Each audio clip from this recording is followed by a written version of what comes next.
I'm just very glad that my knees aren't showing. Okay. That's what you get for wearing hot pants. Right, so... Hi everyone and welcome to my channel. I'm Simon of Savage Reads, and today I'm back with a video that I've never done before because she hadn't been on this channel really before. No. But hopefully it could become an annual thing, we'll see, unless she suddenly starts her own channel, which we won't speak of. Don't want to give her too many ideas. My mother is back. Hello! And she's going to go through her 5 favourite books of the year. Are you going to do them in order from like to utter top favourite at number 1, so backwards from 5? No, because she doesn't want to. I don't think you can do that with books. I am.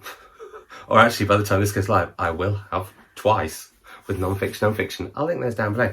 I have guessed Mum's top 5 here. I folded up. She doesn't know that I've guessed it. I'm going to put it under my foot. Don't know why. We'll see how many I get right. So, Mum. Well, you see, what have I got in my beautiful books on my bag, Simon? What will be in here? They're not in any particular order. These are just her top 5 favourites. And you did say it was hard to choose. It's really difficult because on a different day you might choose a different 5 books. I don't know. I think when it comes to the end of the year... I was trying to think about books that had made me sort of think differently or were a bit... You know, things that had stayed with me, basically, that had kind of resonated in some way. So I think you I'm not will going to say guess 5. this one. I think you will guess the first one. I would imagine this will be on your list. That one is on my list. Is it the right way up? Yeah. Yeah, so I absolutely love this book. Which one is it? What book is it? My Sister the Serial Killer. She's so excited, she doesn't need to tell you what it is. Sorry, because I always assume because you can read it anyway. Yeah. Some people don't watch, they just listen. Oh dear. While they're doing the makeup or while they're doing the dishes or... Okay, fair enough, so I need to say, yeah. Or in the bath. Tom reads things. I know you watch in the bath, crazy.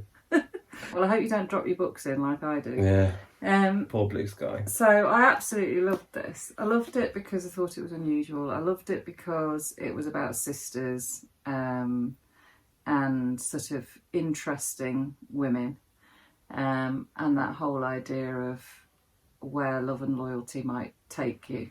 But it's also about rivalry and beauty and all sorts of things. And I think that Yinkin is the most delightful. I think that's probably another of your highlights. You had a good weekend that weekend. I got to meet her and she was super. It was hilarious. Me and her publicist just left them to it. They were gabbing away for ages. Lovely. She's written a short story. Oh yeah, you loved that as well, didn't you? Which you can only get at the moment on Audible because it's a collection of stories by the Wellcome Trust have put together. It's based on, isn't it based on items they have in their collection? Yeah, so the author goes down to their collection in London and chooses an object that they want to write a story about. And Yinkin chose the Scold's Bridle, but she's translated the story to Nigeria. Wow. So it's really clever the way that it talks about culture a lot and all sorts of things. But I thought it was a really powerful story, and I actually loved all the stories in the collection. I thought they were great. We should say for anyone who's been like under a rock and not heard of this book this year, because it's been everywhere and it's divided people quite a lot actually. It's about 2 sisters, one who is, well, she's just killed her 3rd boyfriend. Is it a 3rd boyfriend? That's when it officially makes you a serial killer, apparently. And her other sister always covers her up because obviously she's a sister, but it looks at the tensions, it looks at their past, and then it looks how a love interest of one sister may end up with the other, and obviously could end up being another victim. It's also got the coolest cover. Yeah. I just love that. I didn't notice until recently that in her sunglasses are knives. Yeah, scary. Clever. So that is in no particular order number 5. Yeah, it's not. Okay, actually, this. Oh, I didn't guess this. So this is Truman Capote in Cold Blood. Yes. And it carries on the murder theme, really, doesn't it? It does. Anyone would think I planned it. Although it's non-fiction. It is non-fiction, yeah.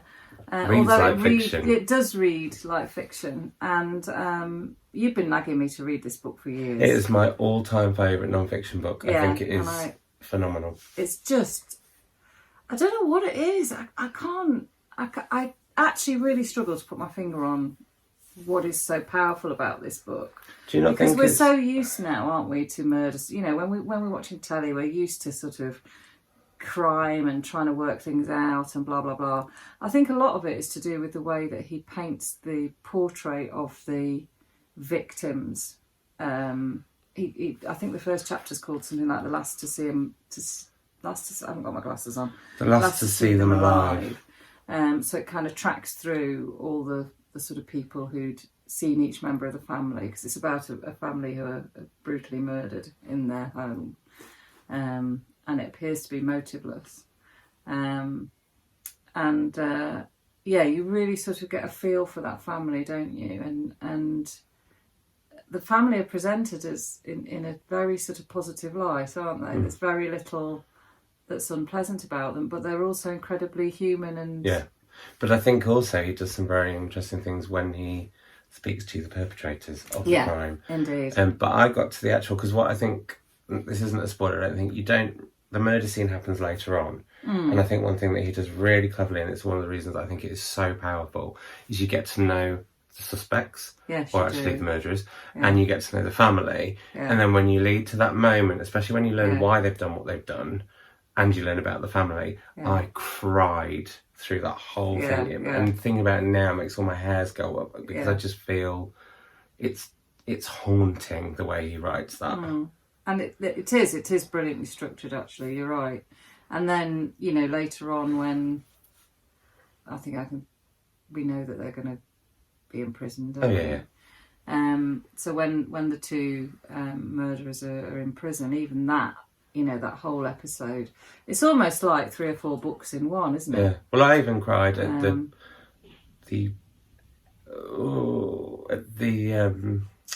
what do we want to say? Words. No, I want to hint at something without giving too much away. Okay. We even cry when justice is served. Yes. Yeah. That's how I'd put it. Yeah, no, I think we need right. to watch the film Capote. When you come in January to stay, we'll watch Capote because it's amazing. And I think one of the things that drove me to read that was the Swans book. Swan Song. Because I really enjoyed that. I thought that was a great book, and it's about him. It's a fictionalised account of his, well, not him and his not female his friends, life, but yeah. And I found that fascinating, absolutely fascinating. What this also made me want to do is find out more about him and Harper Lee, because I think she did a lot of research for this book. Yeah. And she doesn't really get that much credit for it. Yeah, anyway, interesting. So, unofficially at number 4, in no particular order. All right. Number 3.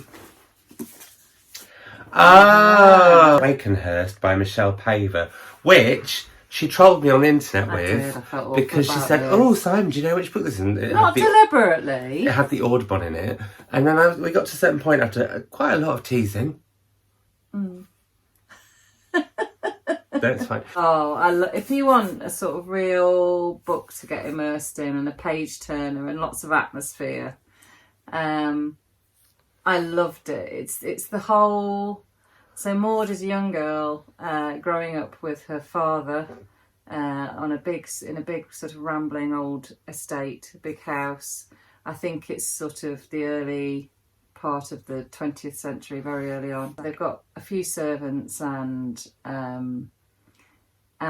but there's something really dark in that house. And so that makes me just want to read straight away. Yeah, all I need dark things in a house. You know at the beginning that her father has brutally killed somebody in the grounds outside, and you know that there are issues with the relationship between Maud and her father, so it sort of flits between the present and earlier on in her childhood and things, but it's just, there are some fantastic characters in it. Like, some of the servants are really interesting. There's a love interest, there's this old... So they're surrounded by marshes as well. So the eels in the marshes are like this real presence. And there's this old bloke. He's got a really unusual name, and I can't remember what it is. He sort of epitomises the marsh. Oh wow! Okay. And she's not allowed. In, out into the marshes. But of course she goes. And there's things like, you know, on the front cover you can see this magpie, and the magpie is Maud befriends this magpie. Magpie doesn't talk, does it? No. Okay. No. Because that would have been a no. It'll land on her window and things like that. Okay. So there's a lot in here about the natural world. And I loved the character of Maud. I found the character of her father absolutely fascinating, and the relationship between them. And there are some really nice twists in it as well that you're not expecting, or at least I wasn't. And I also, you know, absolutely, I'm so fond of Michelle Paver, because when your younger siblings were little, we came across a book called Wolf Brother in the library, which Michelle Paver wrote. And we obsessively read all 7 of this. They're called the Chronicles of Ancient Darkness. And I thought those books were absolutely brilliant. I think she's so talented. I love her, and I'm just delighted that this is something quite different from anything that she's done before. Sounds like a good gothic tale. Yeah, it's great. I did buy myself a signed copy as well, so we both it says on the back it's a masterfully creepy gothic thriller, and I would agree with that, but I think it's more than that. Okay. So we're getting to the final 2. I know. Dun dun dun. So this one, Interesting. Edna O'Brien, Girl. My paper's just over Is that there. on your list? Yeah, I don't see what's on my list. I don't think it's going to be. The reason I read this, because I've never read anything by her before. I've read one book by her before. But I saw her interviewed on I think it might have been the One Show, and she was they were talking about this book, and I was just amazed at this woman who is in her 80s, I think. I think so. And she went out, didn't she? She did. What's the book about? Sorry. So it's about the girls who were abducted by Boko Haram, and it was something that I've been aware of in the press and read, you know, news articles about, but still felt I was quite ignorant about. I know Malala went out there to try and sort of bring the girls' plight to the world's attention. So this tells the story of a girl who is captured. And what she goes through, but it's not a particularly long book, but there is so much in here. I loved it because I felt like the main character. In fact, I don't think you ever find out her name. I think she's anonymous. Oh, that's why it's called Girl. Yeah, quite. She could be any of the girls. But there are times when other girls' stories are told, it's like. It feels as though it's witness testimony, because I know Edna O'Brien interviewed lots and lots of girls. Well, also, didn't she go literally just covered in money so that she would give money so that she would get to the next bit, the next bit, the next bit? It's a really brave thing to do. It could have been it was incredibly dangerous. Yeah, yes, and the sense of threat in here. But also there's so much about love and, some sort of horrendous human situations. So, you know, if you've been raped and then you're pregnant, and the relationship with the baby, and those sorts of very difficult human situations are explored. But she doesn't. I think sometimes there's understanding as well in here about the males in the story as well. You know, the damage it does to men as well as women. And what I thought was really brave was that she tackles the reintegration. So once a girl has been taken off into that community, it's very difficult for them to escape, but some of them do return. And so she explores how that might be. Yeah, what it's like. In a sense, you know, what was the novel we read about what happened in America to the slaves after they were freed? Oh, there seem to be quite Yvonne a few books. Battle-Felton's That's right, and there's Remembered. the Railroad one as well, isn't there? Yeah. And I felt really ignorant this year, because it was something that I'd never thought about. What would it be like if you'd been enslaved and then suddenly you find you're free? I mean, and there's an element of that in here. Yeah. You know, that whole how do you also then cope? The fear of freedom. That's something that I felt that book. Yeah. Property by Valerie Martin. Yeah. Not to give too much away because we'll talk about it in due course. But and also the Confessions of Franny Langton.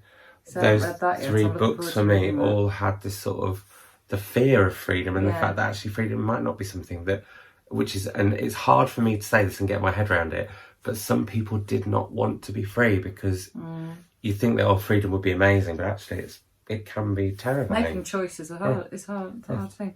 And in this, it's almost the opposite, because there's a desperation to be free, but once you're free, it comes with the most tremendous complications that, again, I wouldn't have anticipated. So I feel it was incredibly entertaining and beautifully written and very atmospheric. I can picture, the landscape and the places. But also I felt I've learnt a lot. Wow. About those girls. Well, I've got the proof over there, so I shall read that in due course. Yeah. I think that might probably be a women's prize longlist next year. Do you? Yeah. I hope it is. It kind of ought to be. Finally? Yes. Okay, so this book... Well, that I wasn't expecting. Oh, this is interesting. So this book is... We're going to have words, because there's 2 books on there I'm shocked haven't made it. Yeah, well, yes, and I can imagine what you think they might be as well. So this is called The Reason I Jump by a Japanese author, and I apologise if I get this wrong. Naoki Higashida, I think. Don't know how you pronounce his name. But he wrote this when he was 13.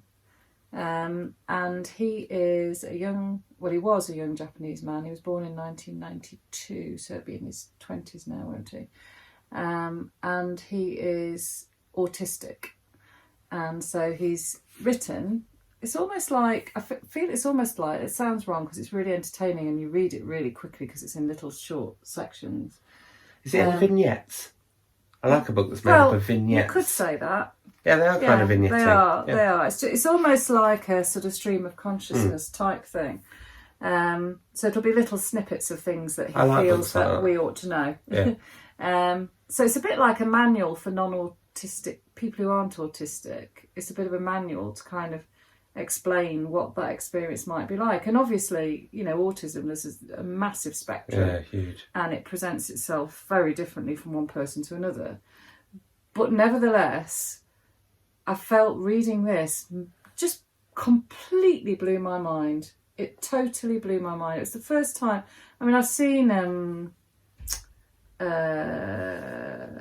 what's it called? I don't know. Dog in the Night Time. Oh, The Curious Incident of the Dog in the Night Time. That's the most fantastic stage play, isn't it? And he's got Asperger's, hasn't he? Which is, there are similar traits, aren't there? And I thought that was a very clever book in terms of trying to be able to see things from the point of view of somebody with a condition like that. But this, it's just so clever the way I really started to, for the first time, feel like I kind of got it. Right. In a way that I never had before. And of course I'm a teacher, so I teach autistic children. It's kind of made it easier for me to understand some of the issues that they have in the school. So I really, really highly recommend it. And he has written some other books as well. I've got one at home and I can't remember the title of it. I haven't read it yet. So he's sort of, as an adult now, written about it from a more adult perspective. But it's a beautiful book. I read it. The introduction by David Mitchell as well. The Cloud Atlas. Yeah. His introduction's worth reading in its own right, I think. I thought that was fascinating too. So there you go. Well, there are your 5. Choices. So, what did I think would be your 5? I don't know. What did you think? I thought My Sister the Serial Killer would be there by Incan Braithwaite. I thought Happiness by Aminata Forna that was one would that be there. Was nearly in there. It was. I thought Girl, Woman, Other might be in there. Yeah, again, almost was. I said The Silence of the Girls might be in there. Yeah, almost was. And at number 5, Girl by Edna Reed. You did think that one? I did think that one because when I was speaking to you on the phone, it's interesting, when I speak to you on the phone, there are certain books where you go, yeah, I really enjoyed that, and there are other ones where I can hear. Okay. It's like, yeah, but I haven't got someone. So I guess But you 2. were so, because I had about 9 or 10, and those other 3 were on there. Girl, Woman, Other, I think it's an amazing book. But I feel as though it's had a lot of oxygen, and it almost, to me, sort of, it alters your impression of it. It Or maybe for some people it doesn't, because maybe it was their favourite book of the year. No. But And also, tastes change every day. But I'm really bad because I leave it. A lot of people start doing their favourite books of the year mid-December. I'm like, but you've still got 2 weeks to go. Absolutely. Actually, Girl and Wakenhurst, I've read quite recently. Yeah. Very recently. So who knows, you know, you could have, if you read Himself by Just Kid on holiday, as you've seen in our previous video, which I'll link down below, that could be a favourite of the year. Could be. Who could say? Who could predict? know? That's the word. There we go. Anyway, on that note, those are Mum's top 5 books of the year. You'll be seeing her a lot more throughout 2020 as we're doing the Women's Prize long list again. I'm sure we'll do other catch-up videos and all sorts, and hopefully this will become an annual thing. On that note, we're going to go. It's lovely to have heard your list, and there were some real surprises on there, so it was really good for me. I'm definitely going to have to read Girl. Definitely done it. And Wakenhurst. It's very mean. But yeah, on that note, we're going to go. So let us know in the comments down below any of your thoughts on Mum's favourite books of the year and anything you'd like to see from us in 2020. But until my next video, I'll see you all. I won't see you all. I'll speak to you all soon. Bye. Bye. You got the giggles. Sometimes it happens occasionally.